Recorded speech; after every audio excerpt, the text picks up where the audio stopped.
কেউ কথা রাখেনি। কবি সুনীল গঙ্গোপাধ্যায়।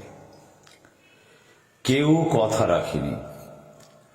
৩৩ বছর কাটল, কেউ কথা রাখেনি। ছেলেবেলায় এক বষ্টুমি তার আগমনী গান হঠাৎ থামিয়ে বলেছিল, শুক্লা দ্বাদশীর দিন অন্তরাটুকু ফুরিয়ে যাবে। তারপর কত চন্দ্রভুক অমাবস্যা এসে চলে গেল, সেই বষ্টুমি আর এলো না।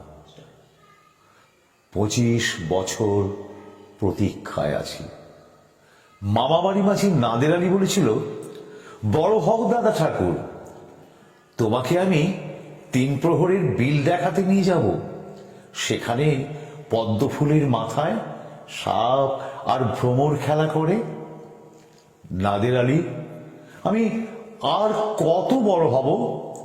আমার মাথা এই ঘরের ছাদ ফুঁড়ে আকাশ স্পর্শ করলে তারপর তুমি আমাকে ৩ প্রহরের বিল দেখাবে? একটাও রয়্যাল গুলি কিনতে পারিনি কখনো। লাঠি লজেন্স দেখিয়ে দেখিয়ে চষেছে লস্কর বাড়ির ছেলেরা। ভিখারির মতো চৌধুরীদের গেটে দাঁড়িয়ে দেখেছি ভেতরে রাস উৎসব।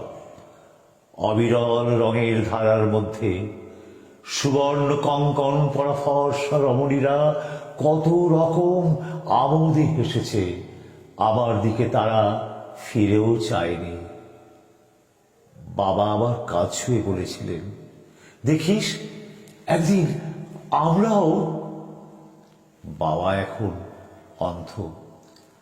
আমাদের দেখা হয়নি কিছুই। সেই রয়্যালগুলি, সেই লাকি লজেন্স, সেই রাস উৎসব আমায় আর ফিরিয়ে দেবে না কেউ। বুকে সুগন্ধি রুমাল রেখে বরুণ আমায় বলেছিল, যেদিন আমায় সত্যিকারে ভালোবাসবে আমার বুকেও এরকম আদরের গন্ধ হবে। ভালোবাসার জন্যে আমি হাতের মুঠোয় প্রাণ নিয়েছি। দুরন্ত ষাঁড়ের চোখে বেঁধেছি লাল কাপড়। বিশ্ব সংসার তন্ন তন্ন করে খুঁজে এনেছি ১০৮টা নীল পদ্ম।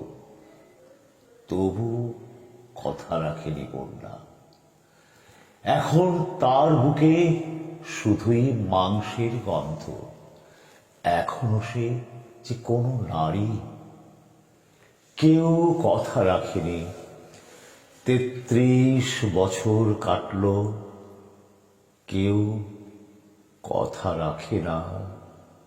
কেউ কথা রাখে না।